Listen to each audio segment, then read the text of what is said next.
Welcome back to the Kelowna Real Estate Podcast. I'm your mortgage broker host, Taylor Atkinson. And I'm your real estate agent host, Matt Glenn. What's happening, Taylor? Just enjoying another day in the busy life of brokering. Matt, how about you? Yeah.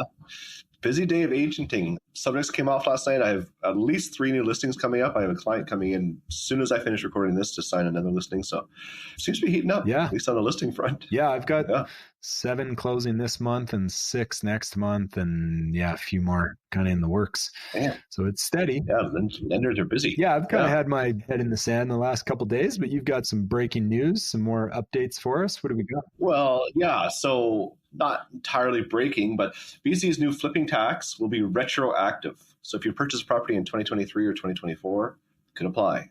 It comes into effect at the start of the year, though, so January 1st. So if you are going to make a huge gain, it might be worth trying to sell this year. Also, it will apply to pre-sale contracts at the time of the signing. We kind of thought this would happen. So you sign a contract for a pre-sale. If it's been 2 years and you flip it, it's fine. You don't get dinged with the tax. But if you buy an assignment off somebody, then that time starts then.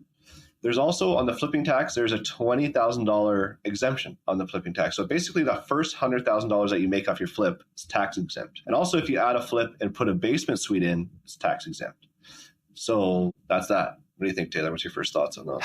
I'm just biting my tongue, man. I'm positive today. The retroactive thing stung or what? I think retroactively is absolute insanity. It's like if someone's driving 50 in a 50 zone and then the cop pulls them over and says, "Oh, sorry, it's actually 40. We're just changing it." And like, I'm positive today, Matt. Nobody can bring me down.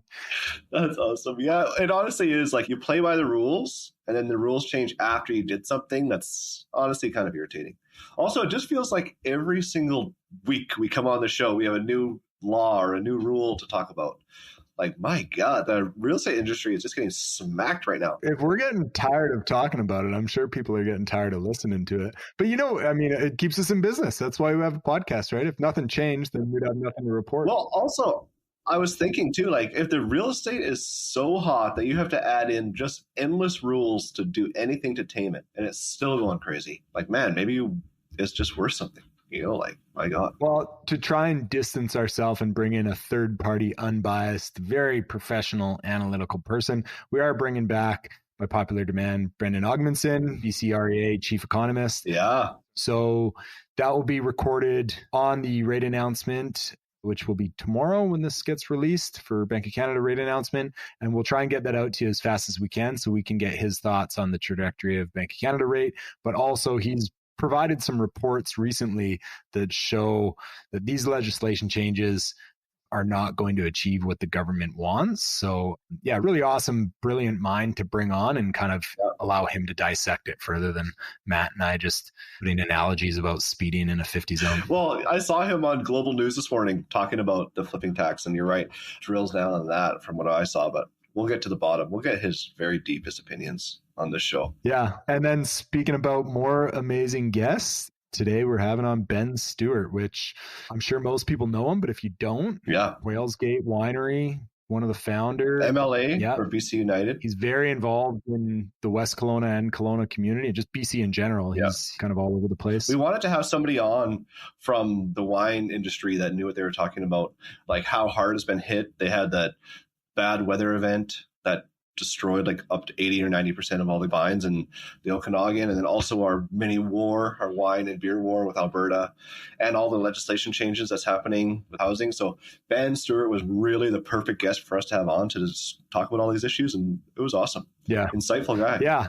We have a lot of these guests on that, I don't know, me personally, I feel like we shouldn't be allowed to talk to, that I hold them up on a pedestal, and he's one of those guys where it's like, man, the history that he's seen in Kelowna and has been part of developing. I think he was Minister of Agriculture as well. Like, he's just so involved in such a large scope. It's just so fun to talk to these guys. In the private sector and the public sector. So it really was perfect for what we need to talk about right now to kind of ease our fears. So I think everyone will enjoy the show. Definitely. This show, like every show, is sponsored by the best brokers in town. Century 21 Insurance Realty. A lot going on here. We just had a big acquisition from a lot of agents from Sutton came over. It's been awesome. I was asked to speak at the introductory meeting, and yeah, we're really happy to have that on. If you're an agent looking to revitalize your business or somehow get ahead in this crazy market and take advantage of all these rule changes, I think Century 21 is worth looking at. Set up a meeting with Max or myself or Dean and talk about it. I think it would really help a lot of people. Kind of working with a team and not so much alone. Yeah, and it gives you full access to every episode that we record as well. So you can listen to that because that's not public knowledge to everyone. Yeah, it comes with the membership. Yeah, I think you guys will enjoy the show today. Listen while you're driving, or hey, you know what? Get in the mood, crack a bottle of a nice Pinot from Quails Gate and enjoy. Yeah. And also one more thing. Ben invited us to have wine with him after the show, so we know it was a good episode. Yeah, we got to take him up on that. Yeah, we do. We told him we were going to, and we got it. So yeah, maybe once he gets to know us a little bit more, he'll rescind that invitation. Yeah, that's what the wine is first and last meeting. Dude. Okay, well, enjoy the show, guys, and yeah, we got a lot of good guests coming up, so stay tuned. Okay, welcome to the show, Ben Stewart. Thank you so much for joining us today. Thanks a lot, Ben. Yeah, it's a pleasure to be here. We like to start our show with just kind of what does your perfect Friday look like? What gives you energy? What makes you productive? What kind of gets you out of the bed and leading into the weekend? What do you do for fun?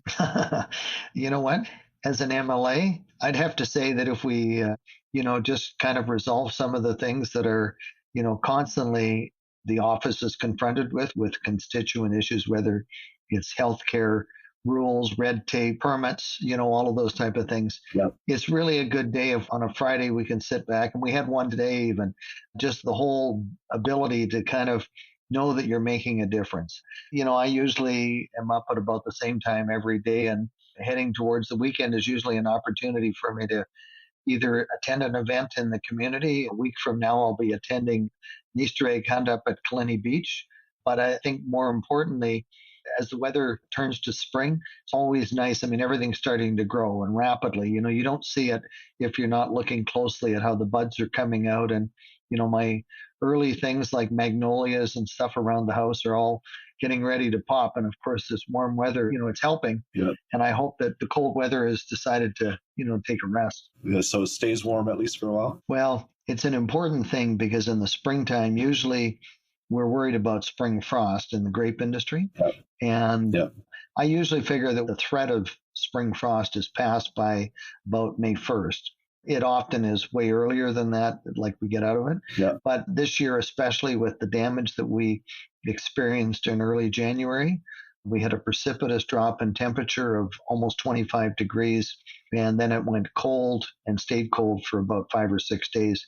We're looking at how things are going to come out, and the heat in the ground and then to the vines will help us determine what's our best course of action and how we can try to get the vines through the season. If there's going to be replanting necessary, which there's a lot of that underway already.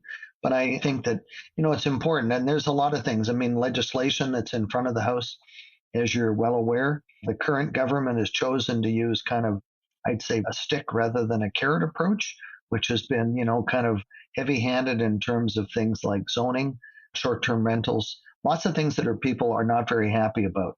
And I think that there is a different approach, and I'm always more of a, kind of a carrot. What can we do to incentivize communities? Yeah, incentivize. Yeah, well, maybe we can kind of break this show into two parts and focus a little bit on the wine industry, like we were just speaking about with the climate through this winter, and then maybe leading into some of the government legislation. So for those of our listeners that don't know, are you the founder of Quails Gate? Your family's been involved in it for 4 generations. So yeah, been around West Kelowna for a very long time and love Quails Gate. The wine's amazing and your restaurant there is incredible. Yeah. My wife and I celebrated our anniversary there this year and it was top notch. Oh, good. What kind of happened this winter? I know you touched on it, to just like the general consumer, it didn't seem like an overly cold winter, but was it so warm and then that massive drop in temperature just kind of shocked the vines, and that's why we had such a substantial loss? I think that that's exactly what it was, is that, we had a very mild, warm, we finished harvest. It was not late. The vines were properly mature. And it was kind of, they get lulled into thinking that, they don't have to do anything more. But when you go from +5 down to -18 in a period of 24 hours, that type of shift I've only seen once before in 1985. And we were out pruning, and the vines already, the sap was running, and it was in February. But needless to say, it ended up that the vines did sustain significant damage. And that really comes from, plants being fooled into thinking that, their heat is a big factor, what happens in the vines. And I think that that's what we're facing. And it is unprecedented in terms of the amount of damage from what I've seen. Having walked around my own home block, which is right across the street from Quails Gate, I didn't find a live bud, and that's a really serious concern. Now, it doesn't mean that the plants don't have an ability to recover, and that's what we're going to be waiting till probably the end of May before we really get the true sense of how much damage. And when the leaves come out and the shoots, they will likely have no fruit on them at all. So that's what we're looking at. Hopefully, the best case scenario is that the plants survive. We have wood that comes out and we can retrain that, and then we'll be able to get a partial crop next year and then get them back to, their full production the following season, barring any other disasters. That's what I was going to ask. So this is more than just a one season off. It's going to take a few years to rebound from this. Mm-hmm. And are all your vineyards in West Kelowna, or do you have any down south in Oliver and Soyuz? Yeah, primarily a large portion of our vineyard is located right at the winery. On the home block, we have about 125 acres. We farm about 4 or 5 other vineyards in the neighborhood, which bring us up about another 70 acres. And we have 200 acres over in South Kelowna. And then we have about 3 or 4 vineyards all over in Osoyoos. Wow. So we farm a substantial amount of acreage in diverse conditions. Yeah. And I would say from the reports I've heard from the management team is that they haven't found anything to be different in any of the locations. So it's not really a viticultural problem. Really? No. That was my next question. So it's across the board. 2 years ago, December of 22, there was a cold event that was quite long in duration around Christmas time. Yeah. And that particular damage caused significant damage, especially in Similkameen, where they were devastated. Most growers found that they were down about 50% of their average yields in 2023. Now, in the North Okanagan, kind of north of, I'd say, Naramata and Summerland, there was an event in 21 that also caused a crop reduction. So when you have vines that have been weakened by, damage, etc., they're always trying to make up the difference and try to figure out, that's their job, is to try to reproduce and do what they do. So there's been these sustained events, mostly caused by cold weather. Some of them, like the ones that I talked about in the Similkameen, they were colder than -30. Those are temperatures that most growers throw up their hands when they hear that type of temperature. And it's my understanding from the people that I do know in the Similkameen that there's a fair amount of replanting that's having to occur from the 2022 vintage. And I don't know where they got to in this vintage because I haven't had the benefit or luxury of traveling to that area this year, but I would say that it's a big setback. And we've had other vintages. Our father, Richard Stewart, spent a lot of time experimenting and researching grape varieties. And when he first started out, he started with typical Nebraskas like Welch's grape juice or Concord. Those are very durable and hardy. But of course, the industry wanted to make better wine. And so he joined up with the Kaposis, believe it or not, and they planted 2 vineyards, one where Burring Owl is today, and the other one in West Kelowna. And they planted about 350 acres. But they imported new vines from New York State. And those vines included many of what they call the French hybrids, which are a crossing of Nebraska with vinifera or vice versa. So what's happened is that those varieties were where the industry went from about 1962 until free trade agreement in 1987. Yeah. And in that period of time, there was lots of research being done on vinifera.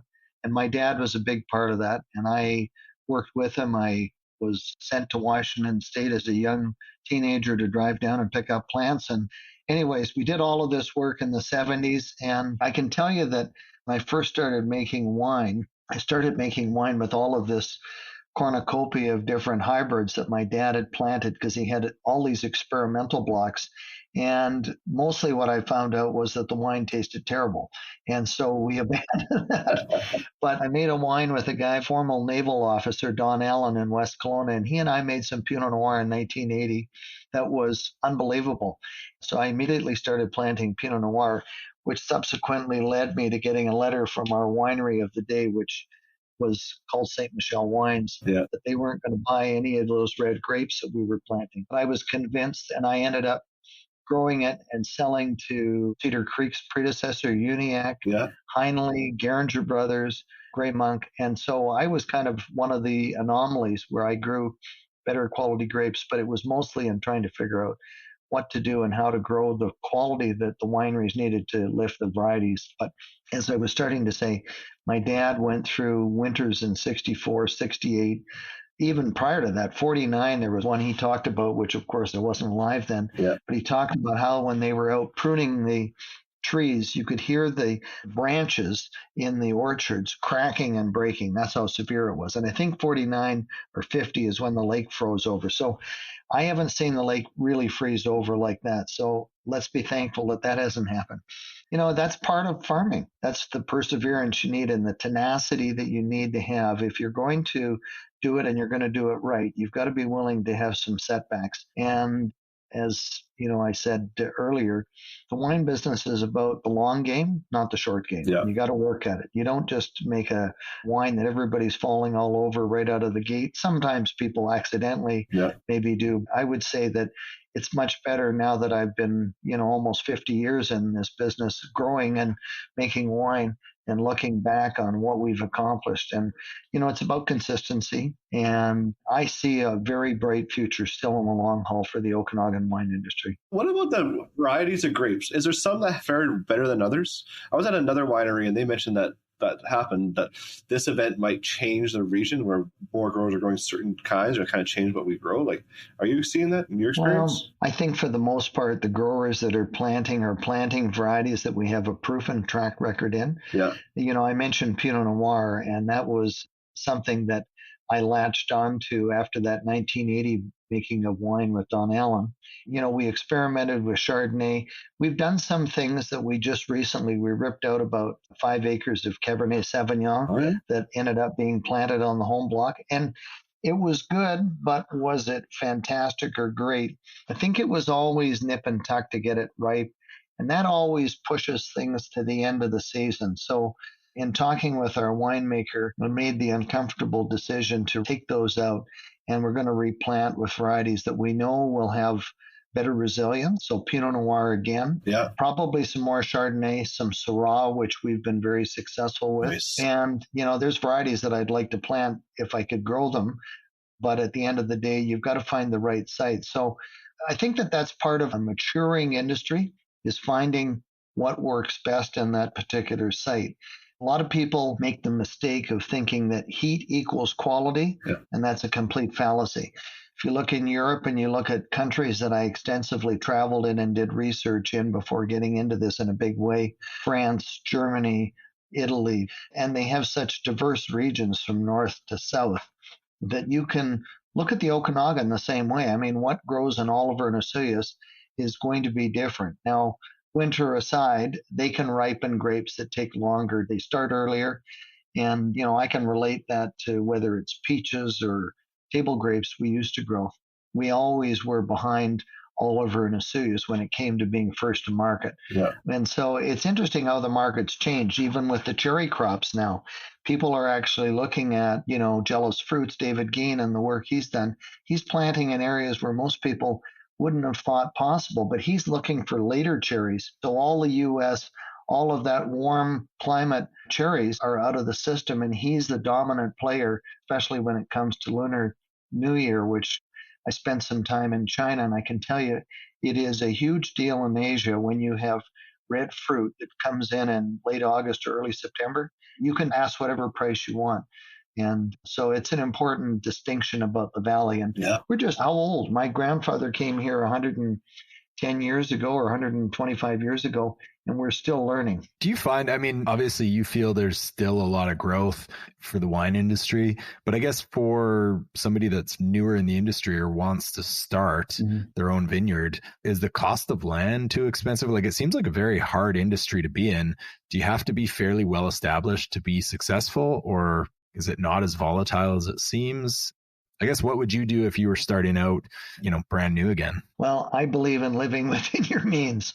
And I think that if you're starting out, if you're really determined and there is an opportunity, sometimes, looking at family and other people like that are willing to believe and invest in that, as long as they understand that, there's no 5-year return on this business. You got to be in it for 10, 15 years to get to that point where the cash flow is coming in, you have the consistency in the wines. And then, you're paying back the debt that you may have acquired on the land. But in the interim, if there's an opportunity to buy good land and it makes sense, if you're looking at the land price and you're going to say, oh yeah, I'm going to make 5% return on that land, which would be probably low considering today's interest rates, I think that the situation is that you probably have to look at it differently than that.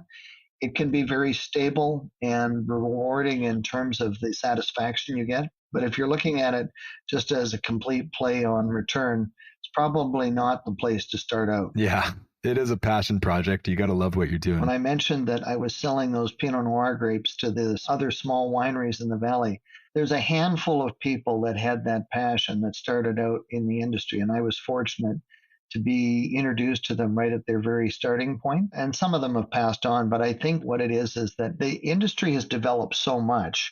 And I'll give you the best example is what we used to call Septoberfest.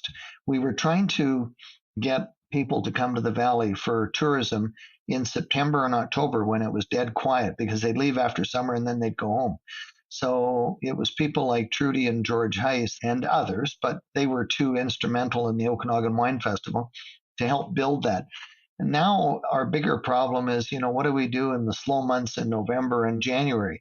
And you look at the diversity of products that are being produced here that are finding their way into restaurants.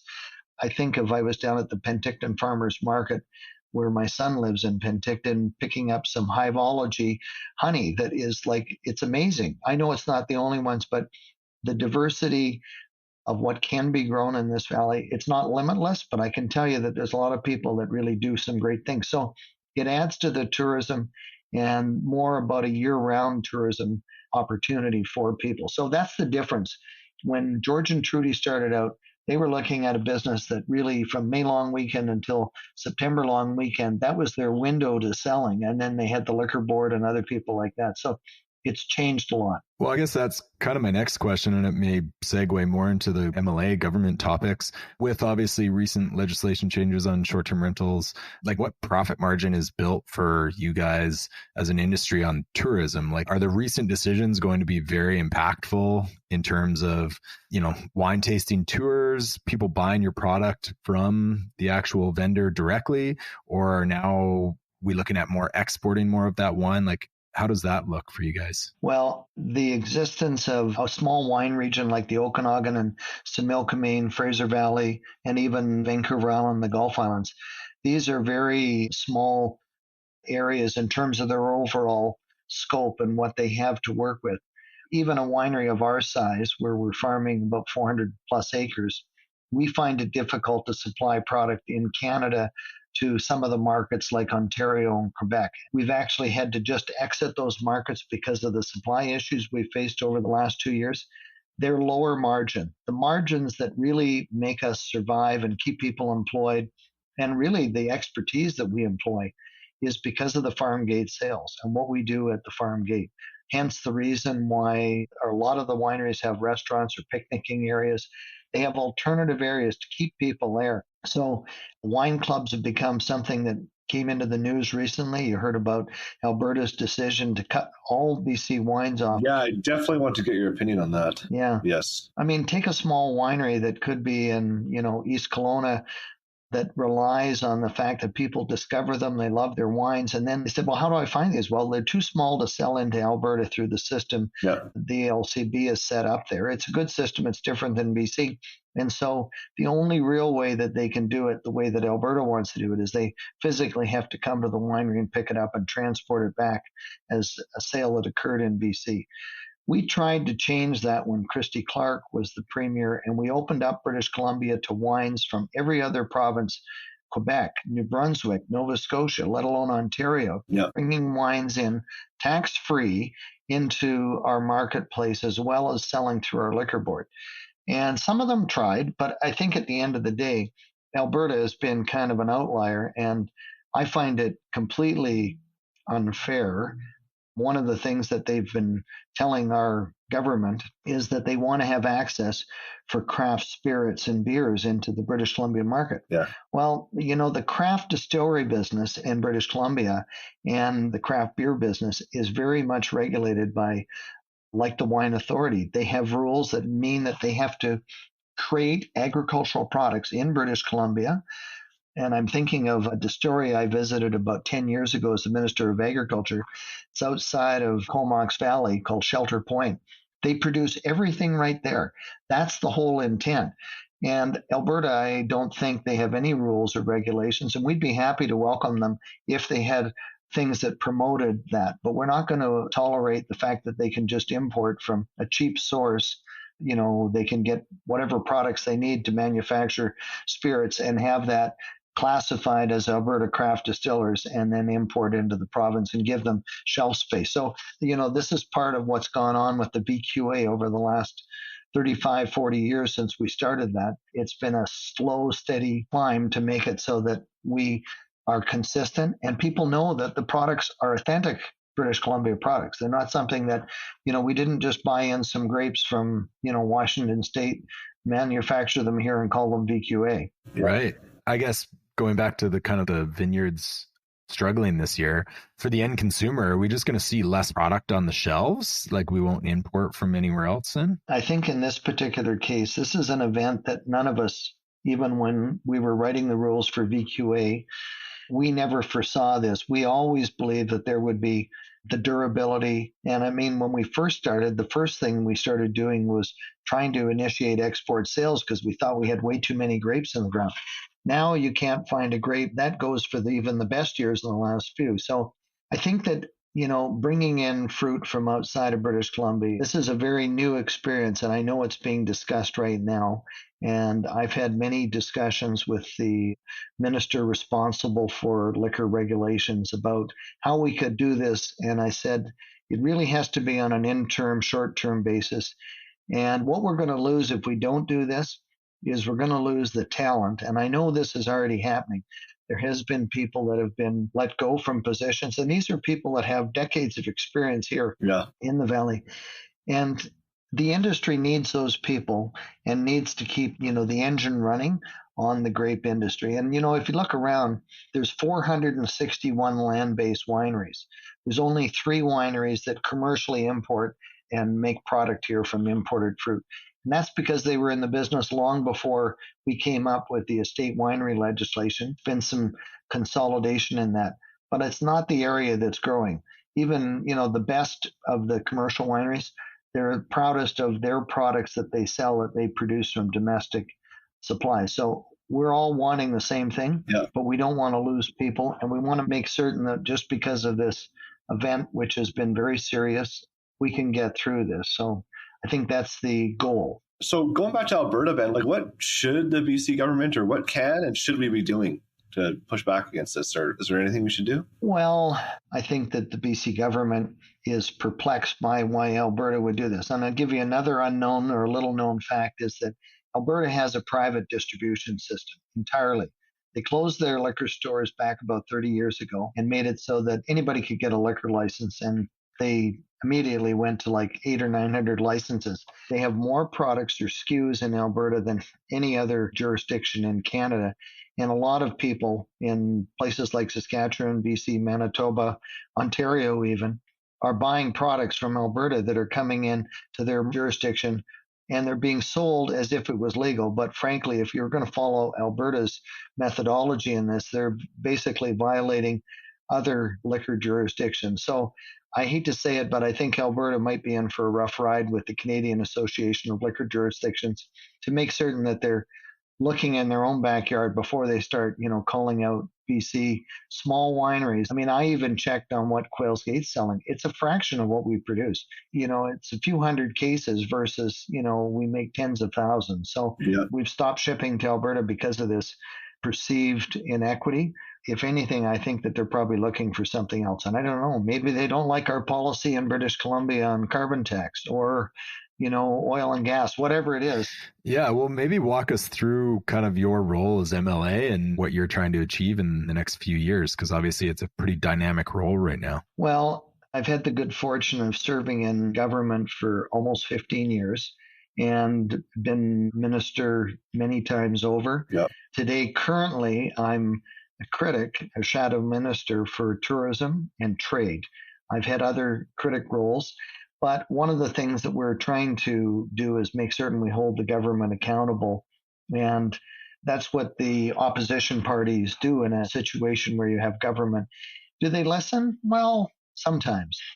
Surprisingly, I had a call from the Minister of Housing yesterday about an event that's going on in Kelowna to deal with one of the BC housing projects. There's a structural issue with the downtown building that's going up that's very high. Kelowna, when you're building 2 and 3 story walk up apartments, those aren't quite the same foundations and the geotechnical work that needs to be done with buildings that are over 40 stories. And so there is an impact. And so this is impacting residents in the downtown area, whether it's homes or apartments or condominiums. So we were talking about that. Usually I hear from them about what the cities are deciding to do with short-term rentals and whether they like the rules or don't like them. Yeah. I would say that my goal is to be thoughtful and long-term in terms of what it is we're trying to do. I say that meaning that some of the recent changes that have been brought in through legislation. Last November, we had quite a number of bills that went through in terms of housing. There is a housing shortage, but why is that shortage there?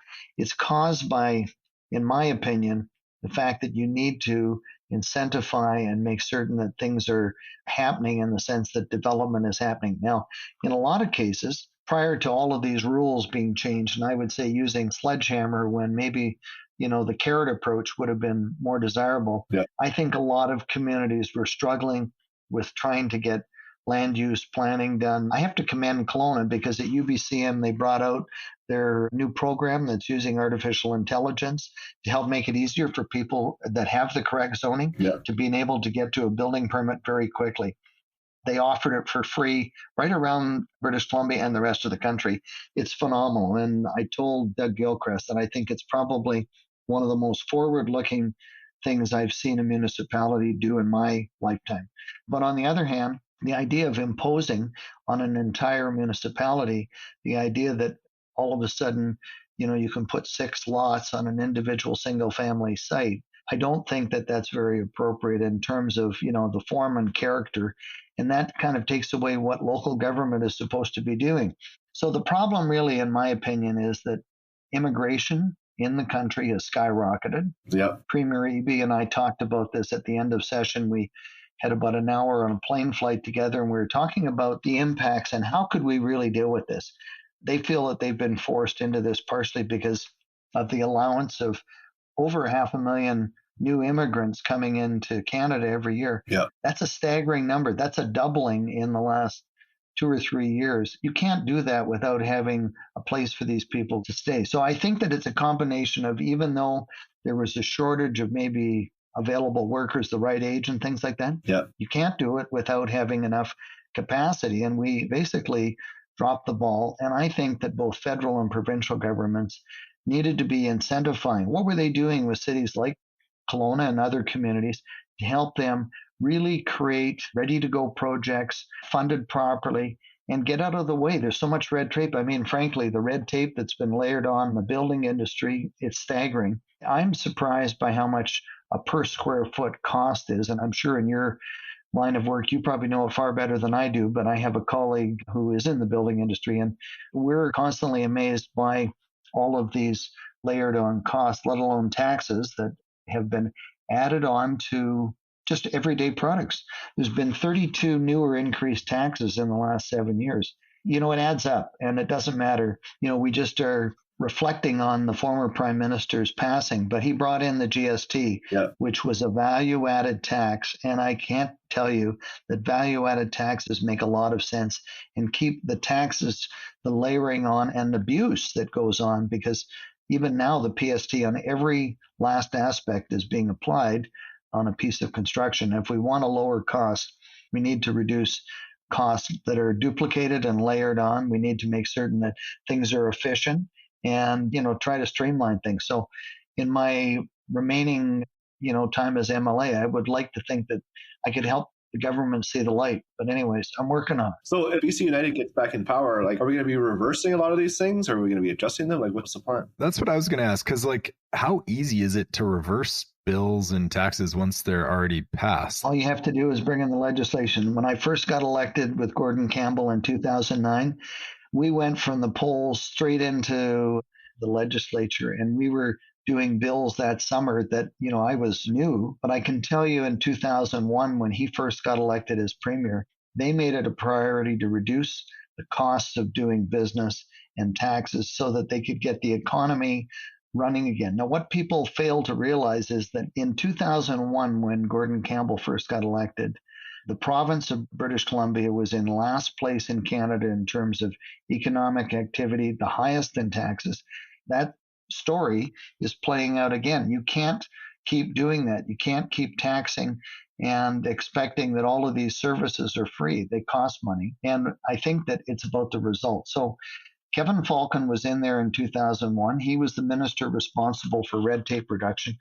And Kevin, of all people, knows more about what type of red tape. But I can assure you that the regulatory things, and I'll give you a good example. There's a camp that I attended up West Side Road as a kid called Camp Oasis, built in 1950. And they just today were putting out news release that they're in paralysis because of all of the archaeological digging and requirements, which means that they will physically have to take the entire site and sift through and make certain that the artifacts or whatever might be there is not, on top of something that's historically significant. And I don't blame them, but the province should be behind something like that. That's a huge community need for thousands of young children that spend their summers on Lake Okanagan learning skills away from their family. And the fact is that can't be rebuilt because of increased red tape. And it's worse because there's been suggestions that there's going to be joint land use decision making, meaning that anything on the land base will be approved jointly between Indigenous and government bodies. And it's very difficult to get anything done. And that's kind of why we have Parliament. And I mean, as much as the history might not be palatable to everybody, at the end of the day, the system is there. It's well known. And the fact is that we've been doing a lot of things to try to help build economic capacity for especially First Nations that are isolated. And I wouldn't say that locally there is in that situation, but I think that the idea that they don't have the capacity to do all of the, the permit work that's required. So I've got companies that have been waiting on permits now for 5 years to put in or replace damaged docks after the high water event in 2017. Can't put new docks. I'll give you the best way to describe this. The public service was about 360,000 members in 2017. It's now about 40% higher at 500,000 employees. And I don't think that the permitting process is sped up at all. If anything, it's in paralysis through rules. And frankly, we've got to get out of that. We've got to make it so that there's common sense and practical things. So that's what the BC United Party is about. It's about results. We've proven before. We've lived within our means. Who could take over a budget of $47 billion with a $3 billion surplus? And now it's over $80 billion is what the spend is this year with an $8 billion surplus and a doubling of the provincial debt. That's how fast things have changed at the provincial government. So I don't know how partisan you want me to get. But anyways, these are numbers that are upsetting because at the end of the day, my children and grandchildren are the ones that are going to be forced to have to square that up. And you can't tax in an endless supply. There's reasons for taxation, but I think that we've got to be realistic. We've got to have an economy that supports it. I mean, it's so dismal at this point. I wonder if you even want to take it over, really. But like, how do you recover from this deficit? Like, obviously, there's a very strategic plan in place, but I guess what's the forecast? Like, how long do you feel that it's going to take to recover from the damage that's been done? In 2001, the balanced budget was fortunate to be balanced, I think, by 2004. That's getting from this deficit we're facing and trying to get things in balance. The debt was something that we worked on. And I know Mike DeYoung, who was our last finance minister in 2017, one of his last acts as finance minister was to sign off on paying the last of the provincial operating debt off and making certain that that was completely paid off. And it's kind of disheartening for Mike, whose brother lives in West Kelowna, to see that they've gone right back to where they were before. I'll give you the best example. By not having to pay interest on debt means that we have that extra money to put into things to make things more affordable, seniors, healthcare, and things like that. We increase spending every year. There was not a year where we didn't increase education, healthcare. We came out with all sorts of great programs for seniors about affordable housing and things like that. But I still think, there's things that we could always have done better, I guess, or longer term. I think that this shortage of housing and looking at demographics is difficult for people to kind of anticipate that. But I do think that we had a really good jobs plan that was done under Christy Clark and Shirley Bond. And that jobs plan showed where we needed workers to develop the LNG industry and all of the infrastructure that we needed, whether it was ports or cities, and a lot of projects that we actually had planned on. I'll give you a good example. Mills Hospital in Terrace, right outside of Kitimat, is just coming to completion. It's a massive increase in healthcare up in the Northwest. And I would say that, it's only part of the plan, but you've got to continue to do that with schools and the hospitals and all the other things. And I know that there's lots of things that could be done, but I always remember my dad's best friend, Bill Bennett, telling me that, Ben, you need to make certain you spread the money out and spend it within your means, not to spend it all at once, And they did some big projects. They did the Coquihalla highways back in the 80s. And I mean, my goodness, where would we be without the Coquihalla? Yeah, absolutely. It's funny. The new generation doesn't even remember that there was a toll there. No. So we always used to meet at toll booth to go to Vancouver. Now the new generation are like, what's that? Yeah, you're right. Well, there was even food trucks there, and the washrooms and things like that. Yeah. Anyways, you're right. It was kind of a breaking point on that highway. And I was talking to Ian Payton, who's the representative for Delta South. Yeah. And Ian was telling me when the Massey Tunnel was open, his dad used to have a little ticket book and there was tolls on the Massey Tunnel to go underneath. And he was a farmer, but it makes you think about when you're going to, travel. It's going to cost me, I don't know, 50 cents or $1, whatever the tolls were. Yeah. Even the Lake Okanagan Bridge had tolls on it when I was a kid. Oh, really? I didn't know that. So what happens is, they're short-lived, but with tolls, we got things done. And I give you the best example is the Port Mann Bridge, which was one of the things that opened up when I was first a minister. It costs a lot of money, and we couldn't even find companies in British Columbia that had the capacity to build that size of bridge, a 10-lane bridge spanning the Fraser River. And so we had a corporation that hired international companies that built an amazing bridge, but there was a toll on it. But that was to fund the $3 billion it cost to build that bridge and pay it off. And I think that it was still a good way to make people think twice about, using it. Whereas now, I mean, I look on, Global in the morning and I look at the congestion and I'm thinking, geez, I'm glad I don't live there. But I have some regrets about maybe the people that were faced with having to pay that toll every day. And we needed to come up with a different way to maybe toll it, maybe just because of the connection to Vancouver and all the North Shore and stuff like that. But at the end of the day, it's completely off. And what that cost us about $300 or $400 million a year in revenue. So you can see right away, you can take tolls off, which makes congestion go up and increases the debt. I mean, all it's done is taken off the, $3 or $4 a trip that it did cost at the time and made it, frustrating. So I chaired the Regional Transportation Advisory Committee when Falcon was Transportation Minister. Yeah. We went all over the province between really Highway 24, Alberta border, south to the border to Hope. And we did town halls and we listened, and people told us they wanted better highways and they were willing to pay through a toll. They were happy with that. And that's what we advised the minister at the time, to continue along that pathway, not to eliminate them just for the sake of, kind of not having a toll. So anyways, hasn't been listened to and it's off now. Ben, we do have to be conscious of your time. We appreciate everything so far. We're just going to go into our wrap-up questions, if that's okay with you. Sure. If you could buy one property in the Okanagan in the next 12 months, what would it be? And that's a difficult question. One property? I'm working on renovating a property that I've owned for the last 40 some years now. And all I can say is that I've gone around whether I should buy elsewhere or renovate. And I've come to the conclusion to renovate.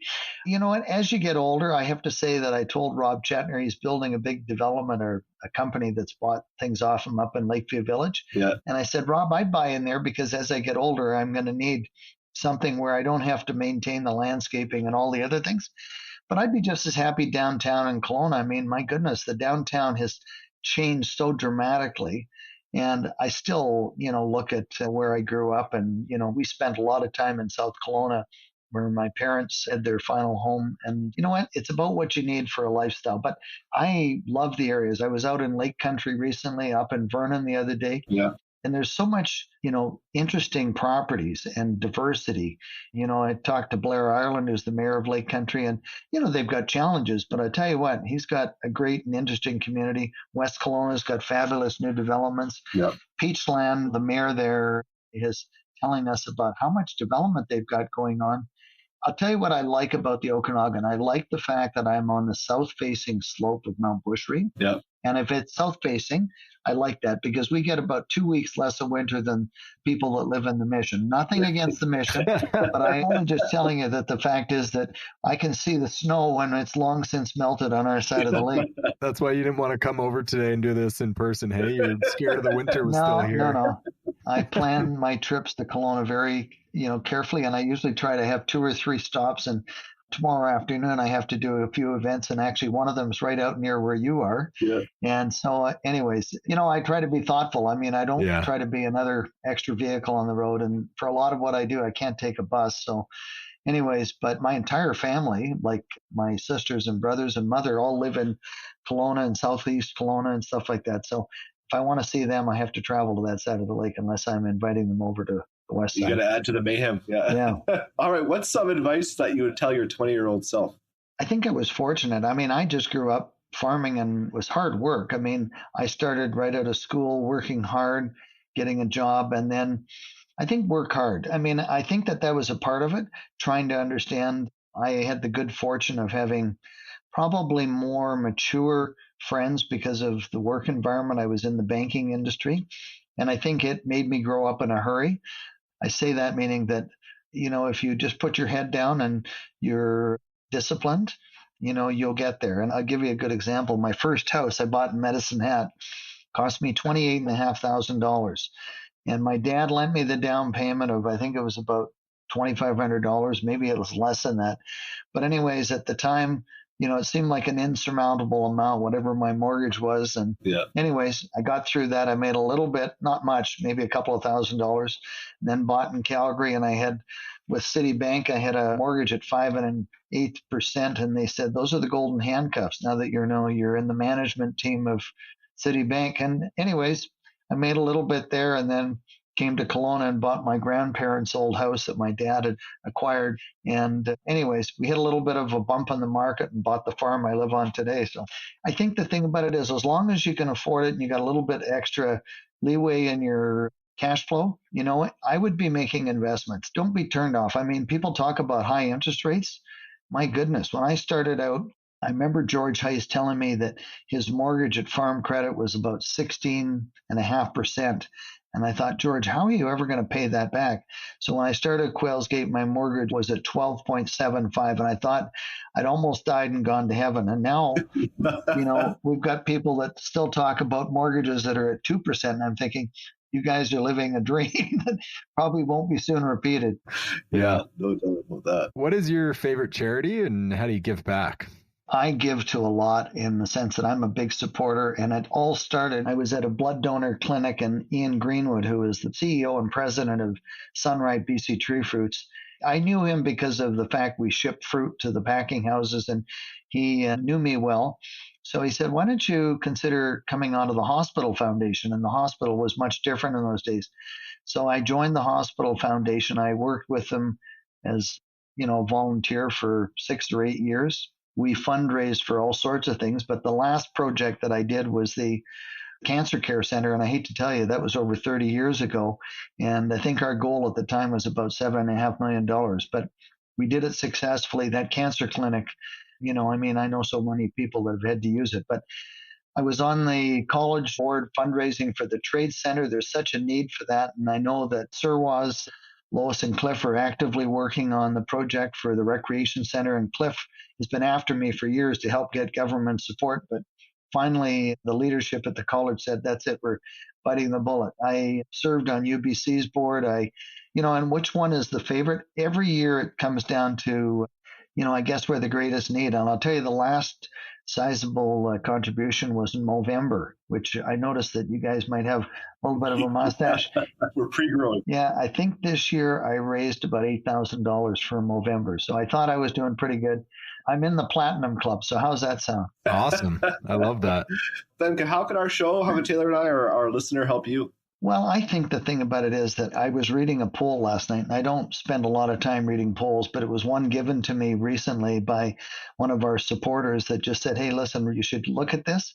I think people have to get really engaged. Like all of the problems that we face politically, we can do so much better, but they got to get engaged and they got to challenge what they're hearing. What most people are kind of hearing right now is marketing, communications. I mean, re-announcements of projects and stuff like that. If you look at the details and the results, unfortunately, the results are not very good. I'll give you a good example. One of the first things that was announced by the government was the new Patalo Bridge. The Patalo Bridge is barely even half constructed. And that's 7 years. That's longer than the Second World War took to win. Government's got to get things done in a more timely manner, and results matter. So I would say that your listeners, need to question and challenge the status quo, make certain that they're working. And I would love nothing more than the government to get out of the way of the cities in the Okanagan, getting rid of, the rules that they've created, short-term rentals. I mean, I think the city of Kelowna was amazing when they came up with specific areas where short-term rentals were designated, etc. And albeit the government's reversed that and the cities accepted that. But what are we doing to build the hotel room capacity in the Okanagan? Why aren't we getting more hotels, etc.? Mostly because of red tape and extra costs. The city's got to get out of the way. Vancouver, even Penticton's got a convention center. So I'd like to think that, Kelowna could visualize itself. I'll tell you, my dad was on the waterfront redevelopment project when John Hindle was the mayor back in 1980. They visualized not only the Grand, but they visualized a number of hotels, convention center in there. Part of it's done, but we're struggling to kind of continue with that vision. We have to see ourselves as being a destination. The airport is certainly on that track. And frankly, I think the short-term rental market would balance out and have less issues for people if it was in step with kind of the availability of other rooms, and also not necessarily be in areas where they shouldn't be. I don't think short-term rentals in neighborhoods always work because you get people that are here for different reasons, and it makes it very difficult for the residents of a neighborhood. So I think that short-term rentals have to be properly designated, and the city needs to clear the decks. Even though I gave them kudos on their AI project, etc., they can still do better, but we want to measure the results. Yeah. I love that. I want to ask one more question before we let you go. Probably going to be the hardest question you have today. What is your favorite bottle of wine? Great question, Taylor. You know what? One thing I can tell you, Taylor, about bottles of wine is that I always thought that there was going to be this wine that I was just going to love if I tasted it. And there's so many wines that are great, and they're all so different. To be honest, I mean, that's what drives me and the rest of the Quailsgate team is we want everybody to think that the wines we produce are that great bottle of wine, but we know that there's always room to kind of constantly improve. Did you hear about the tasting that Angela Lyons, our VP of Marketing and Sales, she brought in a wine judging panel gave them about 8 or 9 wines. Of some of these wines were world renowned. Some of them were in the thousands of dollars a bottle, which means that they probably are just in very short supply, all blind tasted. And what amazed me is that Quails Gate was in the top, not at the top in every case, but it consistently scored in that, and we had international judges. So what that tells me is that Nice. there's a lot of great wines out there. I'm still a value price shopper. I still go out to wineries and I buy lots of wine. I could give you a list of wines. They probably need your help. Corselet down in Costin and Caramias. Yeah. What a great winery. Laughing Stock, which I know is owned by Arterra, but David and Cynthia Enns did a great job there. And I love wines that my friends at Kettle Valley, Cedar Creek. I mean, I buy wine all over the place. And I love it when I discover something at somebody else's wine. So it's an adventure and a journey. Yeah, that's awesome. I love the support. Thank you so much for your time. Thanks for coming on. We look forward to having a glass of wine with you at some stage when we cross paths. Okay, let's do that. That's a really good way to talk about the next version of this. Yeah, absolutely. Thank you so much, Ben. It's been great talking to you too. Thanks for including me. No problem. Yeah, appreciate it.